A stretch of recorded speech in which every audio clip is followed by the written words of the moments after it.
এখন আমরা দেখব এক অধ্যায়ের যে অংশটা বই থেকে দেখা উচিত সেটা হচ্ছে মেশিন লার্নিং। তো মেশিন লার্নিং নিয়ে আমরা খুবই কম জানি। তো আর্টিফিশিয়াল ইন্টেলিজেন্স যে যে ক্ষেত্রগুলোতে কাজ করে মেশিন লার্নিং নিয়ে, অনুবাদ বা তথ্য সমন্বয়ে, speech to speech, text to speech, রোবোটিক্সের কাজে, ইমেজ প্রসেসিংয়ের কাজে। তো এআই এর কিন্তু আমরা এই ব্যবহারগুলো দেখেই থাকি। ইমেজ প্রসেসিংয়ের কাজে, মেশিন লার্নিংয়ের কাজে, অনুবাদ বা তথ্য সমন্বয়, এই কাজগুলো কিন্তু এআই হেল্প করে থাকে। এখন বায়োমেট্রিক্স কি? বায়োমেট্রিক্স হচ্ছে হাত থেকে নেওয়া যে ফিঙ্গারপ্রিন্ট আছে তাকে হচ্ছে কি একটা কোডে রূপান্তর করে, নিউমেরিক কোডে রূপান্তর করে, করে সেটারে আবার সেভ রাখে। আর সেইটা যখন আমরা দ্বিতীয়বার চেক করি অন্য ফিঙ্গারপ্রিন্টের সাথে, সেই নিউমেরিক কোড আবার ওইটার সাথে, নিউমেরিক কোডটা মিলাই দেখে বর্তমান যে কোড আছে ওইটার সাথে। এরা দ্বিতীয়বার আবার রেখা তৈরি করতে পারে না। সো এই জন্য এটা যথেষ্ট নিরাপদ ব্যবহার করা, মানে এইখানে কি, মানে জালিয়াতি করার সুযোগ থাকে কম। সো বায়োমেট্রিক্সটা এই কাজে সুবিধাজনক। আমাদের যে হাতের আঙ্গুলের ছাপ আর হাতের রেখা শনাক্তকরণ হচ্ছে হ্যান্ড জিওমেট্রিক। এই ক্ষেত্রে কি হয়, হাতের যে আকৃতি, আকার আকৃতি, এগুলোর উপর বেস করে মানে শনাক্ত করা হয়ে থাকে। প্রত্যেকের হাতের আকৃতি জ্যামিতিকভাবে নিলে দেখা যাবে আলাদা। আইরিশ শনাক্তকরণ, আমাদের ওই যে আইরিশ যে অংশটা আছে চোখের, ঠিক আছে, যেটা ওই যে আমাদের রঙিন করে, আমরা কোনো কিছু রঙিন অংশটা ওইটা, তো ওইটার সাথে একটা আলো মারা হয় চোখে, তো ফলে ওইটা সেভ করে রাখা হয় আইরিশ অংশটা। ফলে আইরিশ দিয়ে আমাদের শনাক্ত করা যায়। মুখমণ্ডলের অবয়ব, আমাদের মুখমণ্ডলের অবয়বও প্রত্যেকের থেকে আলাদা হয়ে থাকে, ঠিক আছে। তো আমরা কিন্তু এই মুখমণ্ডলের অবয়ব যে আলাদা, আর আমরা কিন্তু জানি যে মানে সব থেকে মুখের অবয়ব সুন্দর অ্যাম্বার নামে এক মহিলা আছে তার। তো তো সেই ক্ষেত্রেও কি ফেস রিকগনিশন কিন্তু ফেস শনাক্তকরণে আলাদা হইতে পারে, কারণ প্রত্যেকের ফেস আলাদা। আর ডিএনএ তো জানেন যে কখন যদি কারোর পিতৃত্ব মাতৃত্ব নির্ণয় করার প্রয়োজন হয়, অথবা রক্ত, অথবা শরীরের যে কোনো তরল পদার্থ, সেটা পানি হইতে পারে, লালা হইতে পারে, তো বিভিন্নভাবেই কি শরীরের যতগুলো তরল পদার্থ তা দিয়ে ব্লু প্রিন্টের মাধ্যমে বায়োলজিক্যাল ডেটা সংরক্ষণ করে রাখা হবে, আর সেটা পরীক্ষা করেও দেখা যাবে। আর আচরণগতর মধ্যে আছে টাইপিং কি দেখি। তো প্রত্যেকে যখন টাইপিং করে একটু আলাদা হয়। আপনারা যখন টাইপিং মাস্টার গেম খেলবেন কম্পিউটারে, তখন দেখবেন যে টাইপিং কি স্ট্রোক বলতে একটা আলাদা আছে। তারা বলে দেবে আপনার কোন ওয়ার্ডটা আগে হয় বারে বারে, আপনার কোনটা কিভাবে বৈশিষ্ট্য ইউনিক আপনার, সেটা ওরা দেখাই দিবে। হাতে করা স্বাক্ষর যাচাইকরণ, যেমন আমরা ব্যাংকে করে থাকি কলম পেন্সিল, আমরা তো পরীক্ষার খাতায় এগুলো ব্যবহার করি। তো ন্যানো টেকনোলজি কি? আর ন্যানো টেকনোলজি হচ্ছে, ন্যানো মানেই তো ক্ষুদ্র, সো 10⁻⁹ মানে কতটা ছোট ন্যানোমিটার নিয়ে কাজ করে বোঝেন তো। 1 থেকে 100 মিটার, এত ন্যানোমিটার মানে 1 মিটারের এত ভাগ, তাহলে 10⁻⁹ অর্থাৎ কোটি কোটি ভাগের এক ভাগ, এরকম একটা অবস্থা। তো আকৃতির কোনো কিছু তৈরি করা, ব্যবহার করাকে ন্যানো টেকনোলজি বলে। এই আকৃতির কোনো কিছু তৈরি করা হলে সাধারণত ন্যানো পার্টিকেল বলে। তো এগুলো কোথায় লাগে? আমাদের মেমোরি কার্ড কি ন্যানো পার্টিকেল দিয়ে তৈরি না? আবার সার্কিটগুলো আছে, ইন্টিগ্রেটেড সার্কিট, এগুলো ন্যানো টেকনোলজি দিয়ে তৈরি। আর কম্পিউটার ইথিক্সের 10টা নির্দেশনা দিছে যে কোনগুলো নৈতিকতা আমরা অনলাইন ব্যবহার করার সময়। তো কম্পিউটার অন্যের ক্ষতির জন্য ব্যবহার করবো না। যেমন ক্ষতি করলে কিন্তু করা যায় ভাইরাসের মাধ্যমে। তাই আমি একটা ফাইল অন্যরে দিচ্ছি, তার ভিতরে একটু ভাইরাসও দিয়ে দিচ্ছি ইচ্ছা করে, ফোল্ডার সেভ করে। তো সেটা হচ্ছে ক্ষতি করা। তো অন্যের কম্পিউটার সংক্রান্ত কাজে হস্তক্ষেপ না করা, কারো ফাইল নিয়ে নাক না গালানো। তো তুমি অন্যের চুরি করা যাবে না, মিথ্যা তথ্য কম্পিউটারে ব্যবহার করা যাবে না, লাইসেন্স বিন সফটওয়্যার কপি করা যাবে না, বিনা অনুমতিতে কম্পিউটার রিসোর্স ব্যবহার করা যাবে না। দেখা যাচ্ছে আপনার ওয়াইফাই আমি ব্যবহার করতেছি, তো এটা কিন্তু রিসোর্স শেয়ারের মতো। বা আপনার ড্রাইভ আমি না বলে, আমি ভালো চালাইতে পারি বলে আপনার বোকা পায়ে আমি ব্যবহার করতেছি, তো এইটাও হচ্ছে কি রিসোর্স ব্যবহার করা। তো তুমি তথ্য প্রযুক্তি ব্যবহারে সমাজের অন্য প্রভাবকে চিন্তা করবে, যে একটা জিনিস আমি সার্টে গেলে চিন্তা করতে হবে এটা সমাজে কেমন ব্যাড ইম্প্যাক্ট না গুড ইম্প্যাক্ট ফেলবে। শ্রদ্ধাবোধ প্রদর্শন করতে হবে কম্পিউটারের ক্ষেত্রে। এখন আসি যে অপরাধগুলো, সাইবার ক্রাইমগুলো হয়, হ্যাকিং, ফিশিং, স্প্যামিং। স্প্যামিং কি? অনাকাঙ্ক্ষিত বা অবাঞ্ছিত ইমেইল পাঠানোর বলে স্প্যামিং। তো দেখবেন অনেক যখন জড়ো হয় তারা বলে স্প্যামিং। স্প্যামিং কিন্তু করা যায় কেমন? যে আমি চাইলে আপনার মনে করেন নর্মাল যে স্বাভাবিক চালানো কম্পিউটার, এটার ব্যাহত করতে পারি কিভাবে? এক গাদা জিমেইল আমি পাঠাইতে থাকলাম আপনার কম্পিউটারে, তখন দেখা যাচ্ছে এটি স্প্যামিং, মানে অতিরিক্ত অবাঞ্ছিত মেইল আসা। ফিশিং কি? শুরুতেই বলছিলাম, মানে অন্য একটা টপিকে বলছিলাম, যেটা আছে কি, মাছ যেমন কি খাবার দিয়ে ধরা হয়, তেমনি আপনাকে লোভ দিয়ে কোনো একটা জালে ফাঁসানো হবে। তো হ্যাকিং কি? হ্যাকিং হচ্ছে সিস্টেম নেটওয়ার্ক ব্যবহার করে অ্যাক্সেস বা লাভ করার উপায় হচ্ছে হ্যাকিং। পাইরেসি তো শুরুতেই আমি আমার সাজেশন পার্ট 1 ভিডিওতে আমি পাইরেসি সম্পর্কে বলছি যে পাইরেসি হচ্ছে কি কপিরাইট ছিল আর প্লেজারিজমের সমন্বয়, এটাই হচ্ছে পাইরেসি। তো পাইরেসি সবচেয়ে বেশি হতো কিসে, মুভি ইন্ডাস্ট্রিতেও কিন্তু যথেষ্ট হয়, যে একটা সিনেমা মুক্তি পাওয়ার আগে সেটা দেখা যায় অনলাইনে ছেড়ে দেয়, ফলে তোমার মানে হলে যায় না, ফলে কি এটা লস হয়ে যায় যে পরিচালক তার। প্লেজারিজম কি অন্যের লেখা আংশিকভাবে বা হুবহু নকল করে নিজের নামে চালিয়ে দেওয়া প্লেজিয়ারিজম। আর ন্যানো টেকনোলজির কথা তো বললাম, 10⁻⁹ বা ন্যানো আণবিক স্কেলে বা পরমাণু স্কেলে কাজ করা। তো ক্ষুদ্র বৃহৎ থেকে আণবিক উপাদান থেকে শুরু করে ধীরে ধীরে বড় জিনিস তৈরি করা বলা হয় বটম আপ, অর্থাৎ আপনি ছোট থেকে বড় হচ্ছেন, এটা বলে বটম আপ। আর টপ ডাউন অর্থাৎ বড় থেকে ছোট হচ্ছেন, এই পদ্ধতিতে বড় বড় আকৃতির জিনিস নিয়ে ছোট ছোট তৈরি করা হয়। তো কোন কোন ক্ষেত্রে, চিকিৎসা ক্ষেত্রে যেমন নানান ক্রিয়া সার্জারি, ডায়াগনিস করা, এন্ডোস্কোপি, এনজিওগ্রাম করা, আর হার্ডওয়্যার ব্যবহারের ক্ষেত্রে ডিসপ্লে, কোয়ান্টাম তৈরি করা, শক্তি খরচ করা, এইসব ক্ষেত্রে খাদ্য শিল্পে খাদ্যজাত দ্রব্য, প্যাকেজিং, খাদ্য তৈরি, খাদ্যের গুণাগুণ রক্ষার্থে বিভিন্ন ক্ষেত্রে, আর জ্বালানি ব্যবহারের ক্ষেত্রে যে বিভিন্ন ফুয়েল তৈরির ক্ষেত্রে হাইড্রোজেন আয়ন ফুয়েল, সৌরবিদ্যুৎ, এসবের ক্ষেত্রে যোগাযোগের ক্ষেত্রে হালকা ওজনের জ্বালানি, খেলাধুলার ক্ষেত্রে যেমন ক্রিকেট, টেনিস বলের, ফুটবল বা গল্ফ বলের বাতাসের ভারসাম্য রক্ষার্থে। তো কম্পিউটার হার্ডওয়্যার, চিকিৎসা ক্ষেত্রে, খাদ্য শিল্পে, জ্বালানি ক্ষেত্রে। এখন ডেটা কমিউনিকেশনের ধারণায় আসি 2 অধ্যায়ে। তো আমার উৎস কি, যেখান থেকে ডেটা যাবে, আর গন্তব্য কি, যেখান থেকে পৌঁছাবে, আর ট্রান্সমিটার কি, আর রিসিভার কি। ট্রান্সমিটার কি, অনেকটা মোডেম, রিসিভারটাও মোডেম হিসাবে নিতে পারেন। যেমন আমি যদি মনে করেন একটা মোবাইল ফোনে কথা বলতেছি, তো উৎস হচ্ছে সেই কম্পিউটারটা, ঠিক আছে। আর আমার যে সিগন্যালটা যাবে সেটা ট্রান্সমিটারের মাধ্যমে যাবে বা মোডেমের মধ্য দিয়ে।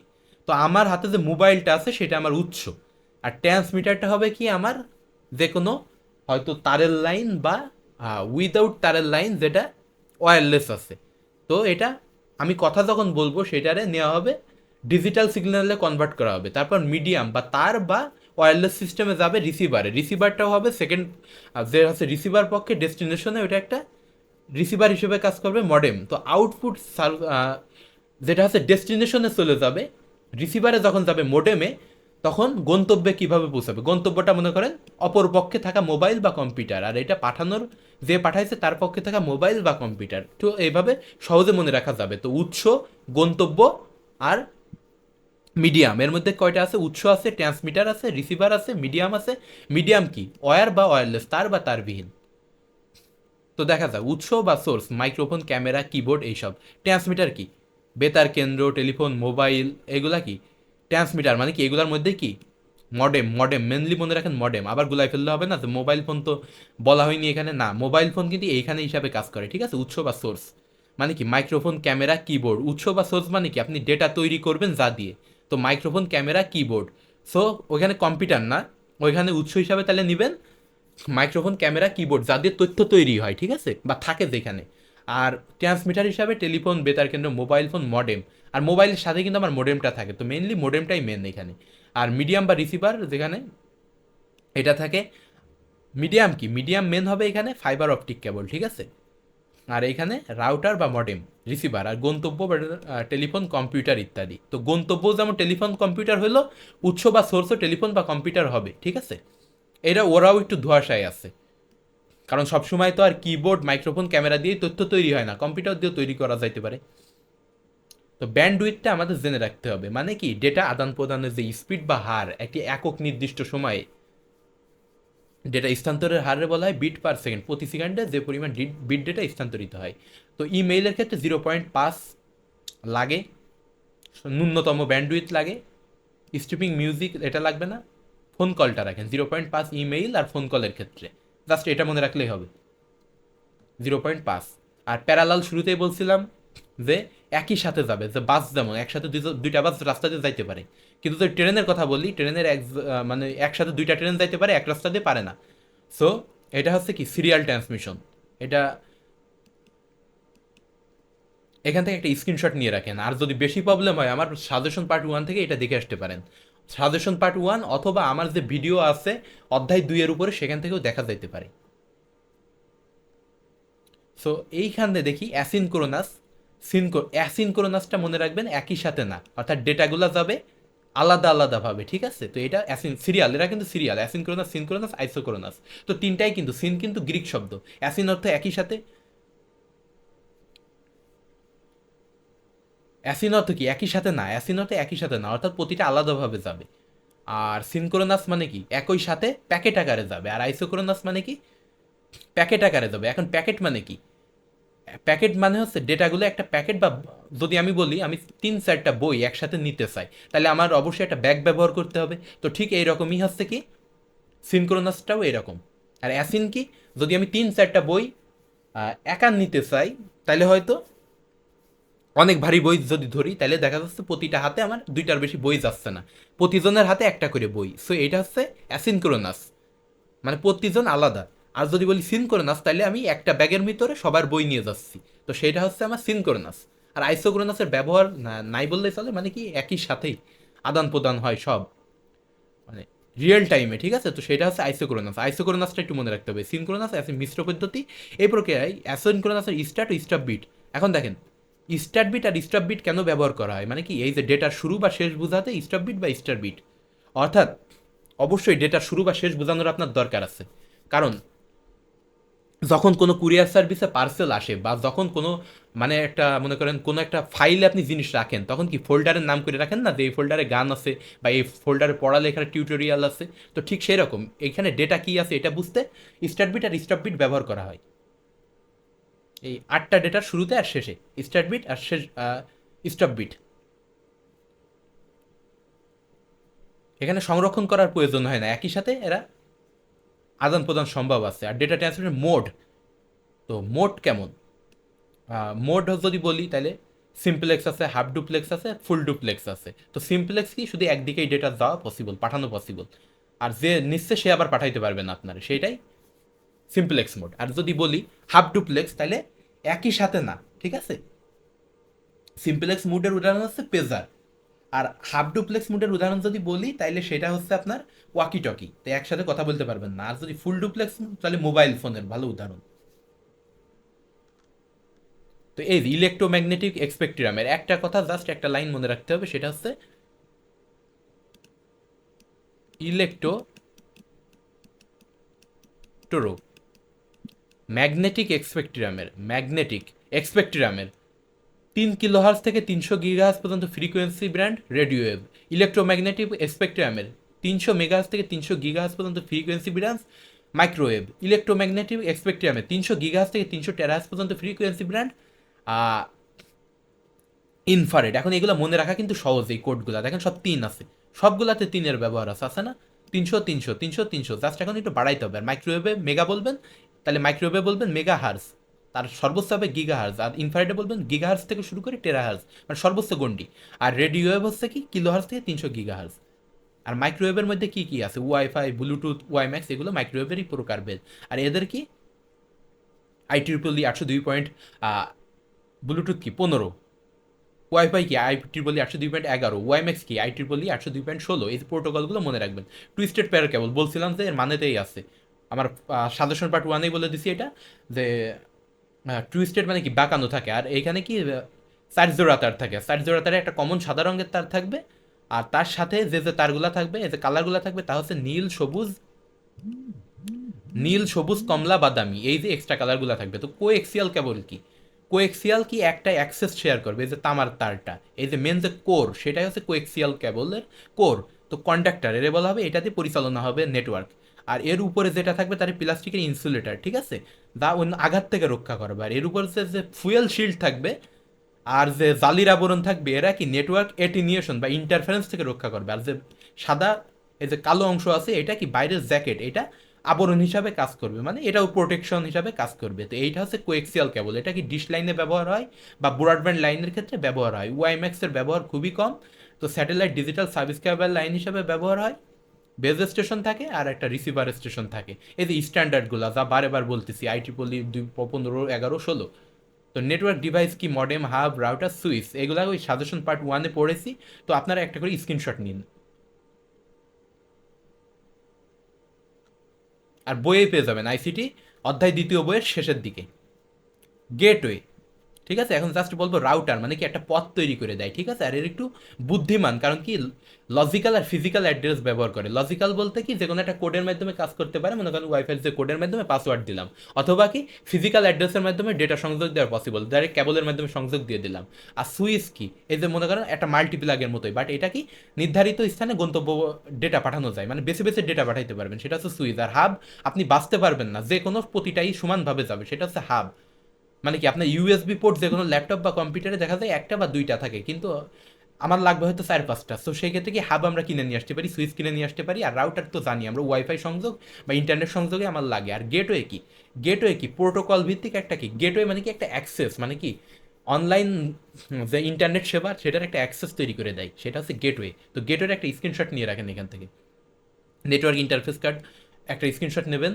আর নেটওয়ার্ক টপোলজি, বাসটা দেখেন, এটা দেখতে বাসের মতো, এটা একটা ব্যাকবোন। এই ব্যাকবোন যদি নষ্ট হয়ে যায়, মানে এইটা একটা নেটওয়ার্ক আদান প্রদান হয় এই সাইড দিয়ে, আর সবাই গ্রহণ করে, তো এটা হচ্ছে বাস টপোলজি। আর রিং টপোলজি কি, রিং একটা আংটির মতো, অর্থাৎ এখানে সবাই চারটা মনে করেন কম্পিউটার, তো চারজন চারজনের সাথে পারস্পরিক আদান প্রদান করতেছে, এখানে কোনো ব্যাকবোন কম্পিউটার নাই। বাট একটা নষ্ট হয়ে গেলে এটা ডেটা আদান প্রদান শেষ। সবচেয়ে সুবিধাজনক কি স্টার টপোলজি, কারণ স্টার কি ভিতরে একটা থাকবে, আর চারি সাইডে এর সমানভাবে হবে, ঠিক আছে। হাইব্রিডটাও সুবিধাজনক আছে। তো স্টারে কি একটা কেন্দ্রীয় হাব বা সুইচ থাকে ভেতরে, আর সাইড দিকে যায়, ঠিক আছে। আর ট্রিতে কি, ট্রিতে ধাপে ধাপে যায়, দেখা গেল প্রথমটা যদি নষ্ট হয়, সো এইটা নেটওয়ার্ক পাবে না, আর এইটা নষ্ট হলে এইটা নেটওয়ার্ক পাবে না, বাদ বাকি সবগুলো ঠিক থাকবে। তো এটা হচ্ছে টিরির মতো, দেখা যাচ্ছে গ্যাসের মাথা ভেঙে গেলে আপনার নিচের ডালগুলো ঠিকই থাকতেছে, বাট গুঁড়া যদি ভেঙে যায়, এমন তো গুঁড়া ভাঙার কোনো ব্যাপার নেই, বাট ট্রি টপোলজিতে এমন ব্যাপার নেই, ট্রি টপোলজিতে উপরতেই ভাঙবে, উপরের একটা ভাঙলে নিচের একটা পাবে না, বাদ বাকিগুলা পাবে, এমন হবে। আর মেশ টপোলজি তাও ইম্পর্টেন্ট আছে। তো মেশ টপোলজি আমরা দেখে নেবো, মেশ টপোলজির একটা সূত্র আছে আমার, দেখেন স্টার টপোলজির ভিতরে যেটা সেটা হচ্ছে মডেম সুইচ বা হাব বলা হবে এটারে, ঠিক আছে। এটা নষ্ট হলে এটা কেন্দ্রীয়, কোনো কম্পিউটার সিগন্যাল পাবে না, মানে টপোলজিটাই বিচ্ছিন্ন হয়ে যাবে। টি টপোলজি দেখেন, এইটা নষ্ট হইলে, এইটা নষ্ট হইলে যদি নষ্ট হয়ে যায় তাহলে এইগুলা পাবে না, কিন্তু এইটা নষ্ট হইলো এইটা পাবে, এটাতে এইটা পাবে, বাট এইটা নষ্ট হলে এটা পাবে না। তো এরকম টি টপোলজির খুব প্রবলেম নাই। আর মেশ টপোলজিটা ইম্পর্টেন্ট সব থেকে এখানে, মেশ আর স্টার। তো এর সূত্র দেখেন n × n-1/2। তো আমরা সমান্তর ধারার ওই যে বিজোড় সংখ্যক নির্ণয়ের সূত্র যেটা জানতাম, তো সেটার সাথে দেখেন মিল আছে। তো n × n-1/2, তো সেটা হচ্ছে কি মেশ টপোলজির সূত্র। আর মেশ টপোলজিতে কি হয়, একটার সাথে আরেকটা কানেক্টেড জালের মতো ছাড়াই থাকে, ঠিক আছে। তো এটা সুবিধাজনক বেশি, এটা নষ্ট হওয়ার প্রবলেম নাই, যে একটা নষ্ট হইলেও কোনো ফারাক পড়ে না, এটা নষ্ট হয়ে গেল কম্পিউটার, বাদ বাকি সবগুলো নেট কানেকশন পাবে। এর সুবিধা অসুবিধাগুলো একটু পড়ে নেবেন, আপনাদের বই থেকেই পড়বেন। আর ক্লাউড কম্পিউটিং তো আমি যথেষ্ট আলোচনা করেছি, ক্লাউড কম্পিউটিংয়ে একটা স্পেস সুযোগ দেয়। আকাশে যেমন কি মেঘ যেমন কি পানি রাখার জন্য জায়গা তৈরি করে দেয়, তেমনি ক্লাউড কম্পিউটিংও তেমন আপনার আহ, যে ড্রাইভগুলো থাকে যার সুযোগ তৈরি করে দেয়, সেম তাই। তো এর থেকে যে ক্লাউড কম্পিউটিং প্রকার, যে প্রাইভেট ক্লাউড কম্পিউটিং হয়ে থাকে,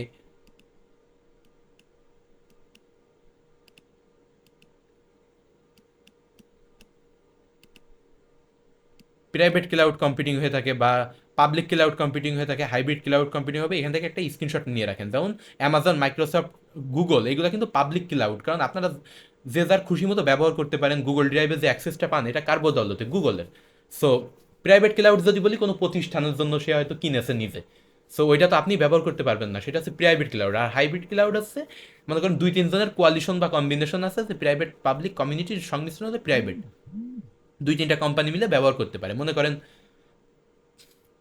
একটা হয়তো কিছু কিনে 2-4 জন আছে সেটার অ্যাক্সেস বা স্পেসটা ব্যবহার করা। তো সুবিধা হচ্ছে কি অবকাঠামোগত সেবা পাওয়া যায়, প্ল্যাটফর্ম ভিত্তিক সেবা পাওয়া যায়, সফটওয়্যার ভিত্তিক অবকাঠামোগত সেবা কেমন, দেখা গেল আপনারা হয়তো ব্যবহারকারীরা ভার্চুয়াল মিটিং অফিসে এইটা মেশিনে নিজেদের মতো ইচ্ছা মতো অপারেটিভ ইনস্টল করে নিজেদের নিয়ন্ত্রণে অ্যাপ্লিকেশন সফটওয়্যার ব্যবহার করতে পারে। প্ল্যাটফর্ম ভিত্তিক সেবা কেমন, ভার্চুয়াল মেশিন ব্যবহার না করে ভাড়া দেওয়া হয়, এই কম্পিউটার প্ল্যাটফর্ম ভিত্তিক সেবা।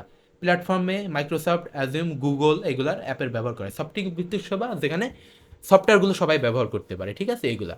আর এইগুলার যে তিনটা নেটওয়ার্কের যে সার্ভিস, এগুলো এমসিকিউতে আসে, একটু দেখে রাখতে হবে। আর কোড,